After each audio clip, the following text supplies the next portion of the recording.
नमस्कार दोस्तों। आज हम एक नए टॉपिक का डिस्कशन करेंगे, नंबर सिस्टम का।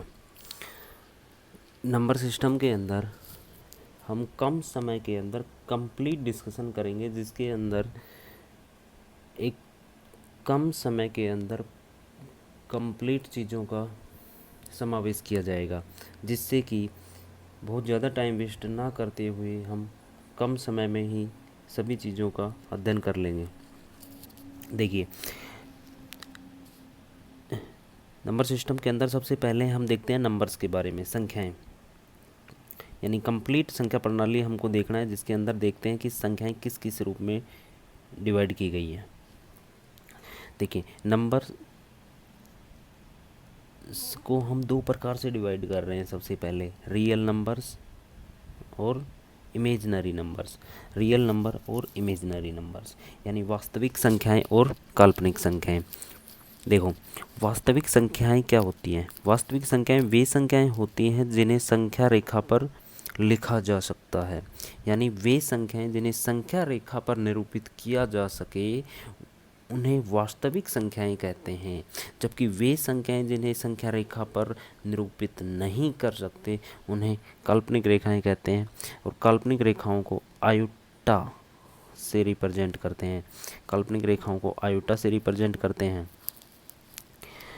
काल्पनिक संख्याएं ऋणात्मक संख्याओं का वर्गमूल होती हैं, यानी कि ऋणात्मक संख्याओं का वर्गमूल होती है। यानी हम यहाँ पे ये बोल सकते हैं कि √-1 आयोटा को रिप्रेजेंट करता है, यानी आयोटा स्क्वायर की वैल्यू कितनी होगी? -1 होगी। यानी माइनस के अंदर, अंडर रूट के अंदर माइनस की संख्याएं काल्पनिक संख्याओं को रिप्रेजेंट करती हैं, और इनको हम एक संख्या रेखा पर निरूपित नहीं कर सकते हैं। जबकि वास्तविक संख्याओं को संख्या रेखा के ऊपर निरूपित किया जा सकता है। जैसे ये एक संख्या रेखा दी गई है, तो यहाँ पर देखो 0 से लेकर के, अगर हम पॉजिटिव संख्याओं की बात करते हैं तो 0 से लेकर के इनफाइनाइट तक ये संख्याएं जा रही हैं। जबकि अगर नेगेटिव की तरफ चलते हैं तो 0 से लेकर के ये देखो माइनस का इनफाइनाइट की ओर ये संख्याएं बढ़ रही हैं। इस तरह से ये संख्या रेखा के ऊपर जितनी संख्याओं को हम निरूपित कर सकते हैं वे सभी वास्तविक संख्याएं कहलाएंगी, और जो संख्याएं संख्या रेखा पर निरूपित नहीं होती हैं वे काल्पनिक संख्याएं कहलाएंगी, और काल्पनिक संख्याएं अंडर रूट के अंदर नेगेटिव वैल्यूज को रखती हैं। नेक्स्ट टॉपिक पे देखते हैं, तो हम आगे देखते हैं कॉम्प्लेक्स नंबर के बारे में, यानी समिश्र संख्याएं। तो देखो, समिश्र संख्याएं क्या होती हैं? समिश्र संख्याएं वे संख्याएं होती हैं जो कि वास्तविक तथा काल्पनिक संख्याओं का मिश्रण होती है। यानी समिश्र संख्याएं क्या होती है भैया? समिश्र संख्याएं वे होती हैं जिनमें वास्तविक संख्या भी होती है और काल्पनिक संख्या भी होती है। अब समिश्र संख्याओं को किससे रिप्रेजेंट किया जाता है? जेड से। तो जेड बराबर क्या हो गया? a+b iota. a+b iota. यहाँ पर a एक रियल नंबर है, जबकि b इमेजिनरी नंबर को रिप्रेजेंट कर रहा है। यहाँ पर b किसको रिप्रेजेंट कर रहा है? इमेजिनरी पार्ट को। तो z की वैल्यू क्या लिख सकते हैं यहाँ पर? z = क्या हुआ? a+b iota. और यहाँ पर a एक वास्तविक संख्या को रिप्रेजेंट करेगा, जबकि b यहाँ पर एक काल्पनिक संख्या को रिप्रेजेंट करेगा। देखो, अगर हमें आगे मैग्नीट्यूड चाहिए, इसका परिमाण चाहिए, मैग्नीट्यूड चाहिए यानी परिमाण चाहिए, तो क्या लिख सकते हैं? Modulus of Z = √a² + b²। देखो, ये क्या है? परिमाण। परिमाण क्या होता है भाई?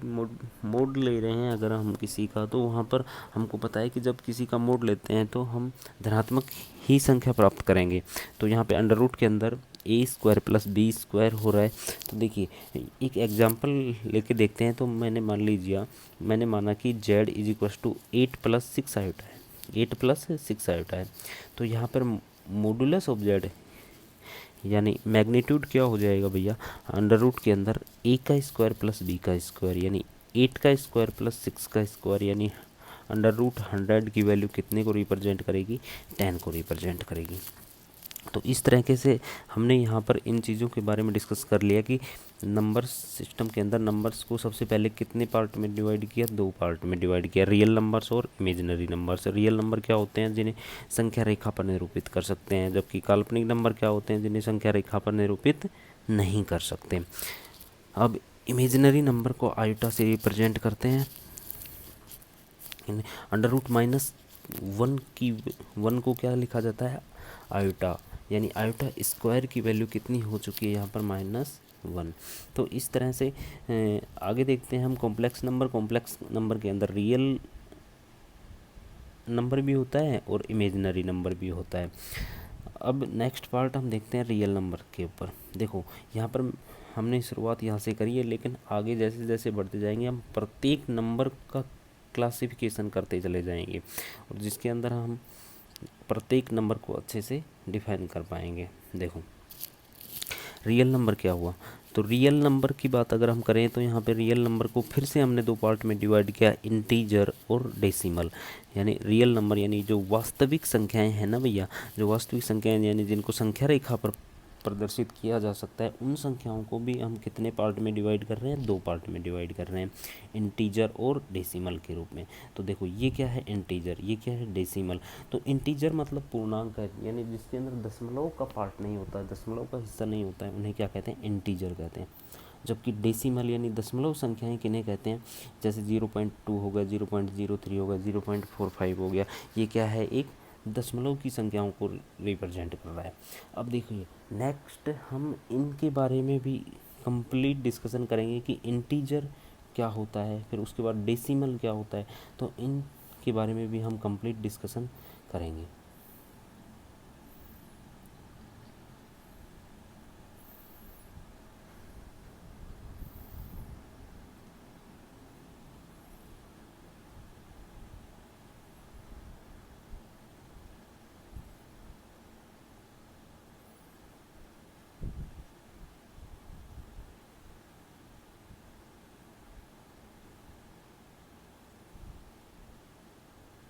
देखो नेक्स्ट हम देख रहे हैं डेसिमल के बारे में।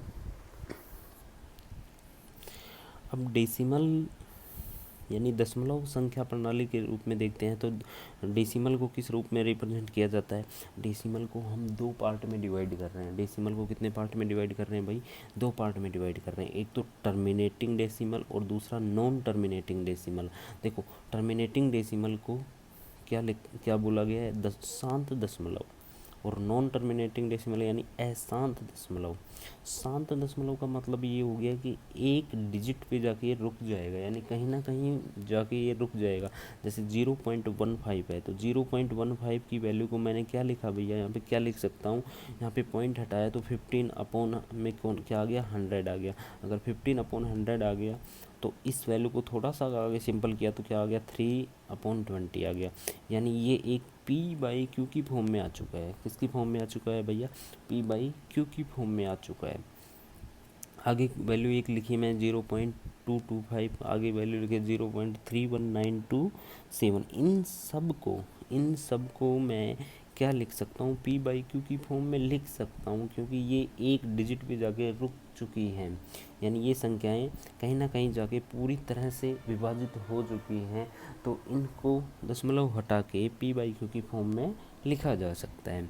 और जिन संख्याओं को हम P/Q की फॉर्म में लिख सकते हैं, यानी जिन संख्याओं को हम P/Q की फॉर्म में लिख सकते हैं उन्हें परिमेय संख्याएं कहते हैं। यानी वे संख्याएं जिन्हें P/Q की फॉर्म में लिखा जा सकता है परिमेय संख्याएं कहलाती हैं, जहां पर Q नॉट इक्वल टू 0 होगा। यानी इस Q की वैल्यू 0 नहीं होगी, अगर Q की वैल्यू 0 हो गई तो फिर ये नॉट डिफाइंड हो जाएगा। इसलिए Q की वैल्यू हमेशा कुछ ना कुछ वैल्यू को रिप्रेजेंट करेगी ही करेगी, 0 नहीं हो सकता है कभी भी। तो P/Q की फॉर्म अगर आ रही है, इसका मतलब वो संख्या कौन सी हो जाएगी, परिमेय संख्या हो जाएगी। जैसे एग्जाम्पल के रूप में 5/18, 1/4, 3/2, या मैं कह सकता हूँ कि ऑल इंटीजर्स यानी सभी पूर्णांक संख्याएं मतलब 1 2 3 4 5 अप टू इनफाइनाइट तक, ये सभी संख्याएं भी क्या हैं, रेशनल नंबर्स हैं, यानी परिमेय संख्याएं हैं। क्यों हैं, क्योंकि भैया देखो अगर मैंने यहाँ पे लिया 2 को मैं 2/1 लिख सकता हूँ, बिल्कुल लिख सकता हूँ। अगर मैं 2 को 2/1 लिख सकता हूँ, इसका मतलब ये P/Q की फॉर्म में आ चुका है। और किसी के भी बटे में अगर 1 लिखता हूँ तो उसकी वैल्यू पे कोई इफेक्ट नहीं पड़ेगा। इसलिए प्रत्येक यानी ऑल इंटीजर्स क्या होते हैं, ऑल इंटीजर्स रेशनल नंबर्स होते हैं, परिमेय संख्याएं होती हैं, क्योंकि इनके हर में हम हमेशा क्या लिख सकते हैं, एक लिख सकते हैं, इसलिए ऑल इंटीजर्स और रेशनल नंबर्स, यानी सभी पूर्णांक संख्याएं क्या हैं, परिमेय संख्याएं कहलाएंगी। तो नेक्स्ट पार्ट देखते हैं हम, नॉन टर्मिनेटिंग डेसिमल्स। और इसी के अंदर देखो आगे क्या लिखा गया था कि वे संख्याएं जिन्हें पी बाई क्यू की फॉर्म में नहीं लिखा जा सकता है, यानी पी बाई क्यू की फॉर्म में जिसे नहीं लिखा जा सकता उन्हें क्या कहते हैं, अपरिमेय संख्याएं कहते हैं। यानी जिनको अपरिमेय संख्याएं कैसे कहेंगे, जिनको पी बाई क्यू की फॉर्म में नहीं लिख सकते हैं। देखो इनको आगे देखते हैं हम। Non terminating decimal.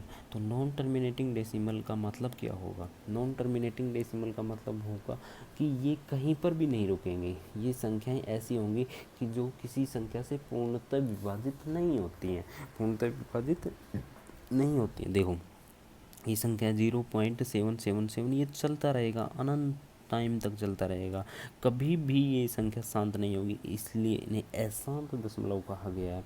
जैसे ये संख्या ली मैंने 352 352 352, ये चलता रहेगा हमेशा, इसलिए ये क्या है, नॉन टर्मिनेटिंग, यानी इनका समापन नहीं हो रहा है। इसी तरह 0.828282 ये भी चलता रहेगा। तो अशांत दशमलव को मैंने दो पार्ट में डिवाइड किया है, एक तो रिपीटिंग और एक नॉन रिपीटिंग। भाई रिपीटिंग का मतलब तो ये हो गया, देखो ये शांत तो नहीं होगी लेकिन ये रिपीट करेगी। यहाँ पे देखो 7 रिपीट कर रहा है, यहाँ पे देखो 352 352 352 रिपीट कर रहा है, यहाँ पे देखो 82 82 82 रिपीट कर रहा है। यानी ये नॉन टर्मिनेटिंग तो है लेकिन रिपीटिंग है, यानी बार बार कोई ना कोई डिजिट रिपीट कर ही रहा है। और non terminating non repeating numbers, decimal numbers कैसे हो गया भाई, जैसे 0.257942, यानी यहाँ पर कभी भी कोई नंबर रिपीट कर ही नहीं रहा है, हमेशा नेक्स्ट डिजिट चेंज होके ही आ रहा है। जैसे ये क्या 0.514928, यानी यहाँ पे ये संख्याएं कहीं पर भी रुक भी नहीं रही हैं। और इनका क्या हो रहा है भाई, इनका क्या हो रहा है कि ये संख्याएं कहीं पर भी रिपीट नहीं कर रही एक दूसरे को, इसलिए इनको क्या बोला गया है, नॉन रिपीटिंग, नॉन रिपीटिंग। इसलिए देखो अब हमने क्या किया था, डेसिमल यानी दशमलव संख्याओं को हमने दो पार्ट में डिवाइड कर लिया, एक तो टर्मिनेटिंग डेसिमल में, एक नॉन टर्मिनेटिंग डेसिमल में। यानी टर्मिनेटिंग मतलब शांत दशमलव, नॉन टर्मिनेटिंग मतलब अशांत दशमलव। तो इस तरह से इन संख्याओं को हमने इन पार्ट्स में डिवाइड किया है। अब देखो आगे बढ़ते हैं और इसके बारे में कुछ और संख्याओं के बारे में देखते हैं।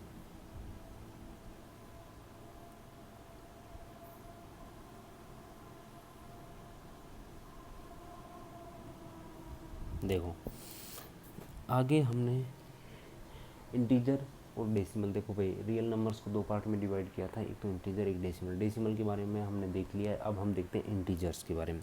तो इंटीजर्स के बारे में जब हम देखते हैं तो इंटीजर, देखो इंटीजर को मैंने चार पार्ट में एक बार डिवाइड किया है। यहाँ पर इंटीजर को चार पार्ट में कैसे डिवाइड किया कि भाई नेगेटिव भी होता है यानी ऋणात्मक भी होता है, जीरो भी होता है, ठीक है, नॉन नेगेटिव यानी अऋणात्मक भी होता है, और पॉजिटिव यानी धनात्मक भी होता है। देखो भाई यहाँ पे अऋणात्मक भी लिखा है मैंने और धनात्मक भी लिखा है, दोनों अलग अलग हैं यहाँ पर। क्यों है दोनों अलग अलग, इसलिए है क्योंकि यहाँ पे नेगेटिव है, जो नेगेटिव है, नेगेटिव मतलब माइनस का 5 हो गया, माइनस का 4 हो गया, माइनस का 3, माइनस का 2, माइनस का 1, ठीक है। और एक पार्ट में मैंने डिवाइड किया है किसको, जीरो को, जिसको कि ना तो मैंने ऋणात्मक में लिया, ना अऋणात्मक में लिया, ना ही धनात्मक में लिया, ठीक है। सॉरी, अऋणात्मक में तो मैंने जीरो को शामिल किया है लेकिन धनात्मक में नहीं शामिल किया है। इसलिए मैं ये कह सकता हूँ कि जीरो जो है वो ना तो धनात्मक है और ना ही ऋणात्मक है, वो क्या है, ये एक अऋणात्मक है। क्या है भैया, वो एक अऋणात्मक है। यानी जीरो ना तो धनात्मक है, ना तो पॉजिटिव संख्या है जीरो, ना ही नेगेटिव संख्या है जीरो। जीरो क्या है, एक अऋणात्मक संख्या है। जीरो क्या है भैया, एक अऋणात्मक संख्या है। इसके साथ साथ में जीरो एक पूर्णांक भी है, इसके साथ साथ में क्या, जीरो एक पूर्णांक भी है। और जीरो न तो पॉजिटिव है, देखो जीरो ना तो पॉजिटिव है और ना ही नेगेटिव है, और जीरो क्या है, एक पूर्णांक है। जीरो एक सम संख्या भी है, जीरो क्या है, एक सम संख्या भी है। ये सम संख्या की भी प्रॉपर्टी को फुलफिल करता है। अब देखो सम संख्या क्या होती है, जो संख्याएं दो से विभाजित हो, जो संख्याएं क्या दो से विभाजित हो वे संख्याएं सम संख्याएं कहलाती हैं। जबकि विषम संख्याएं क्या कौन सी होती हैं, जो संख्याएं दो से विभाजित ना हो वो संख्याएं कौन सी होती हैं, जो संख्याएं दो से विभाजित न हो क्या कौन सी संख्याएं हैं, विषम संख्याएं हैं। तो देखो यहाँ पे इंटीजर को कितने पार्ट में डिवाइड किया मैंने, 3 से 4 पार्ट में डिवाइड किया। एक तो नेगेटिव यानी ऋणात्मक जो इंटीजर हैं वो ये हो गए, ठीक है। धनात्मक जो इंटीजर हैं वो ये हो गए, और जो अऋणात्मक इंटीजर हैं उसमें जीरो को शामिल कर लिया गया है। यानी अऋणात्मक में किसको शामिल कर लिया गया है, जीरो को शामिल कर लिया गया है। या मैं यहाँ पर ये कह सकता हूँ कि ये जो अऋणात्मक है ना, इन्हीं को तो हम होल नंबर्स बोलेंगे, इन्हीं को तो क्या बोलेंगे भैया, होल नंबर्स बोलेंगे, यानी पूर्ण संख्याएं बोलेंगे। यानी जो नेचुरल नंबर होता है, नेचुरल नंबर कहाँ से कहाँ तक होता है, 1 to इनफाइनाइट होगा, 1 to इनफाइनाइट होगा, और 1 to इनफाइनाइट होगा। और लेकिन होल नंबर्स के अंदर किसको शामिल कर लिया जाता है, यानी जो पूर्ण संख्याएं होती हैं उसमें किसको शामिल कर लिया जाता है, जीरो को शामिल कर लिया जाता है। तो देखो इंटीजर का पार्ट को थोड़ा सा देखा है हमने, तो आपने इसको समझा होगा ज़रूर कि भाई इंटीजर को हमने ऋणात्मक में बांटा है, धनात्मक में भी बांटा है, और अऋणात्मक में। ऋणात्मक में ऋणात्मक संख्याएं आएंगी, धनात्मक में धनात्मक संख्याएं आएंगी, अऋणात्मक में हमने जीरो को भी शामिल कर लिया गया। और इस अऋणात्मक संख्या को भी क्या बोला जाता है, होल नंबर्स, यानी पूर्ण संख्याएं भी हम इसको बोलते हैं। चलो आगे देखते हैं।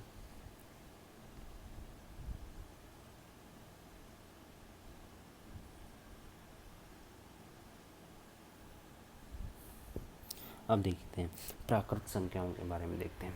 देखो प्राकृत संख्याओं के बारे में हम देखते हैं, तो प्राकृत संख्याओं में सबसे पहले प्राकृत संख्याओं को होती क्या है, यानी 1 to इनफाइनाइट की जो संख्याएं हैं, 1 2 3 4 5 6 अप टू इनफाइनाइट तक की संख्याएं क्या कौन सी संख्याएं हैं, प्राकृत यानी नेचुरल नंबर्स हैं। इनको दो पार्ट में मैंने डिवाइड किया है। दो पार्ट कौन कौन से लिए हैं इसके, एक तो प्राइम नंबर्स यानी अभाज्य संख्याएं, एक तो कौन सी है अभाज्य संख्याएं, और दूसरी कौन सी है भाज्य संख्याएं। यानी एक तो प्राइम नंबर हो गया और दूसरा कौन सा हो गया, कंपोजिट नंबर हो गया। यानी एक क्या हो गया प्राइम नंबर और दूसरा क्या हो गया कंपोजिट नंबर। देखो प्राइम नंबर क्या होता है, प्राइम नंबर जिनके केवल दो गुणनखंड होते हैं, जिनके केवल दो गुणनखंड होते हैं। एग्जाम्पल के तौर पे हमने देखते हैं 2 3 5 7 9 11, यानी दो है तो दो के केवल दो ही गुणनखंड होंगे भैया, एक तो एक हो गया और दूसरा दो हो गया। तीन एक एक हो गया और एक तीन हो गया। पाँच का भी एक और पाँच, इसी तरह सात का भी एक और सात, नौ का भी, सॉरी यहाँ पर ये नौ नहीं आएगा, ठीक है ना, नौ नहीं आएगा क्योंकि नौ विषम संख्या है, लेकिन ये क्या है, ये एक प्राइम नंबर नहीं है। नौ क्या है, प्राइम नंबर नहीं है। नौ क्या है, प्राइम नंबर नहीं है। क्यों नहीं है, क्योंकि नौ के कितने गुणनखंड हो जाएंगे, नौ के गुणनखंड एक भी होगा, तीन भी होगा और नौ भी होगा, इसलिए इसके गुणनखंड कितने हो चुके हैं, तीन गुणनखंड हो चुके हैं। कितने गुणनखंड हो चुके हैं भैया, तीन गुणनखंड हो चुके हैं, इसलिए नौ नहीं आएगा। केवल कितना आएगा, 2 3 5 7 11, इसी तरह से प्राइम नंबर्स यानी जिनके केवल दो ही गुणनखंड होते हैं प्राइम नंबर कहलाते हैं। जबकि कंपोजिट नंबर यानी भाज्य संख्याएं क्या कहलाती हैं, जिनके कम से कम तीन गुणनखंड हो, जिनके कम से कम तीन गुणनखंड हो। जैसे 9 हो गया, 10 हो गया, 12 हो गया, 15 हो गया, 20 हो गया। यानी अगर 9 की मैं बात करूँ तो 1 3 9 तीन गुणनखंड हो गए। 10 की मैं बात करूँ तो 1 2 5 और 10 यानी चार गुणनखंड हो गए। 12 की मैं बात करूँ तो 1 2 3 4 6 12, इस तरह से 15 के भी तीन से तीन या तीन से ज़्यादा होंगे, 20 के भी तीन या तीन से ज़्यादा होंगे। इस तरह से जिन संख्याओं का तीन या तीन से ज़्यादा गुणनखंड हो वो क्या कहलाती हैं, भाज्य संख्याएं या कंपोजिट नंबर्स कहलाती हैं। नेक्स्ट देख लेते हैं ट्विन प्राइम नंबर्स। कौन सा भैया, ट्विन प्राइम नंबर है, यानी ट्विन प्राइम नंबर वे प्राइम नंबर होते हैं जिनके बीच का अंतर दो हो। ट्विन प्राइम नंबर वे प्राइम नंबर होते हैं जिनके बीच का अंतर दो हो, जैसे 5 और 7, 11 और 13, 17 और 19। नेक्स्ट देखते हैं रिलेटिवली प्राइम यानी सहभाज्य, सहभाज्य, ठीक है, रिलेटिवली प्राइम। तो रिलेटिवली प्राइम क्या होते हैं, ऐसी कोई भी दो संख्याएं जिनका एचसीएफ एक हो।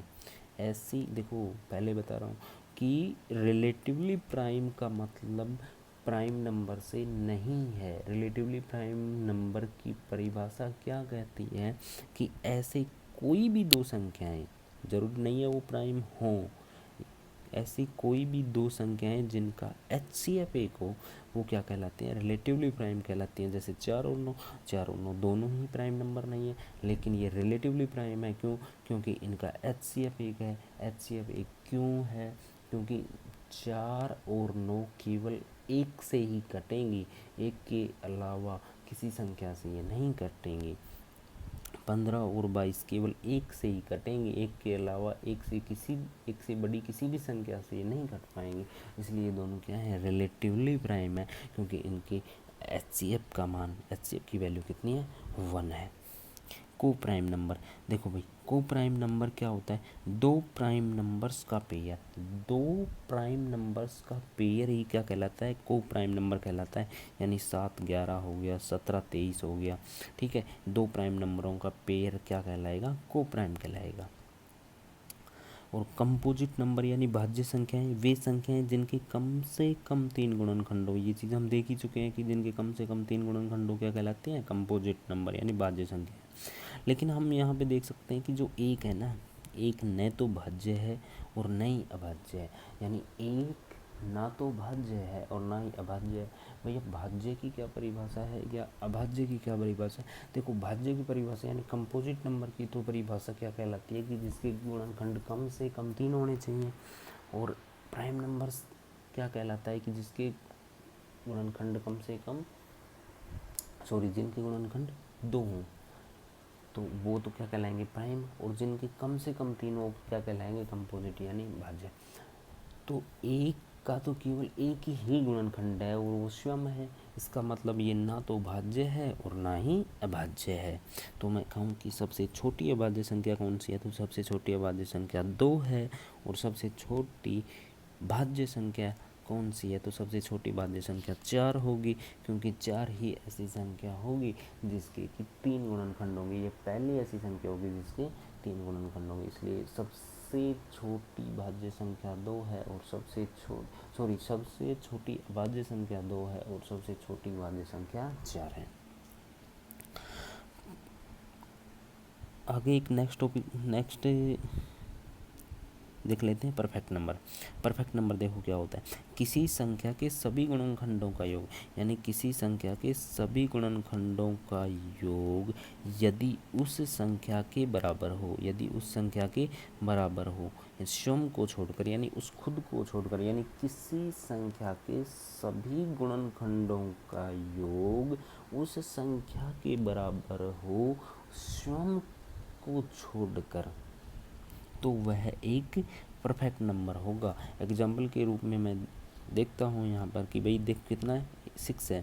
मैंने 6 लिया, 6 का देखो इसका फैक्टराइजेशन किया तो देखो एक तो इसका गुणनखंड कितना होगा, 1 होगा, दूसरा कितना होगा, 2 होगा, तीसरा कितना होगा, 3 होगा, चौथा कितना होगा, 6 होगा।